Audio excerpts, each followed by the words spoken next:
Fireman Sam is setting up a smoke alarm for Dillis. A little too late if you ask me. That house has had more red flags than a Twitter thread. Norman decides to make life 10 times harder by destroying the house with his weak soccer kicks. I've seen more force in a Nerf gunfight. Dillis tells her red hair firemaniac to go play outside. Norman says it's too windy out there. Yeah, and I suppose it's too resisting to yeet me into oncoming traffic. Not that there is any. Shame really. Sam fixes the alarm and tells Dillis to break it if necessary. Oh, it definitely will be necessary, alright. Instead of finding something else to do, Norman decides to sneak back into the shop, and what do you know? He makes the frickin' fire alarm go off. Because of course he does.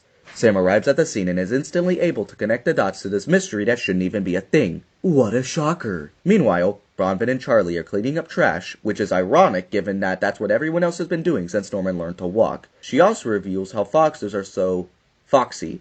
Which, how does that make any sense? The ADHD fire breather returns home and asks his mom where his ball's at. Dillis tells Norman why it's hidden, and he somehow doesn't understand why. Instead of coming clean, he chooses to stay hidden to the truth and act like new things are faulty. But unlike new things, Norman was already faulty the day he was born. Norman this time decides to unintentionally set off the fire alarm to prove a point that nobody gives a crap about. You're joking. Not another one? Oh, for God's sake, I can't stand it. Sam returns to the shop and instantly catches on to Norman's little BS game. He reminds Norman of the story of the boy who cried wolf. Too bad Norman wasn't the boy in the story, otherwise this show would have ended ages ago. Despite this, Norman continues to deny everything and defend himself. Dillis says screw that and grabs Norman for the first time ever. Good riddance. Bronvin tries to get her first victim when Charlie comes in and saves him. Bronvin says she was trying to make friends. Sure. Like you were offering Mike some lemonade-like friends. The fox gets into the shop and Norman and Dillis react like it's life or death. Dillis can surely call firemen.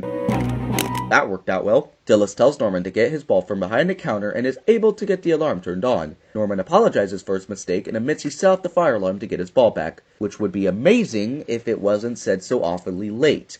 Sam is about ready to put Arson Freckleface in his place when he points out the wolf that was gonna eat them. One can dream. Sam corrects the pair and says it's injured. Norman finally apologizes for the first time in his life, which is surprisingly genuine given that we never see Norman pull another fire alarm following this. But that's only because he graduated from false alarms to full-blown fires, giving those alarms a real reason to exist. Let's summarize. Norman spent the entire episode ignoring his mom's orders and setting off the fire alarm twice. He refused to take responsibility and tried to gaslight everyone into thinking the alarm was broken. It wasn't until he thought a fox was about to eat him that he finally apologized. Not because he meant it, but because he panicked. Fear did what parenting couldn't. And even then, the apology meant nothing because shortly after, Norman moved on to starting actual fires. Norman can pay the price.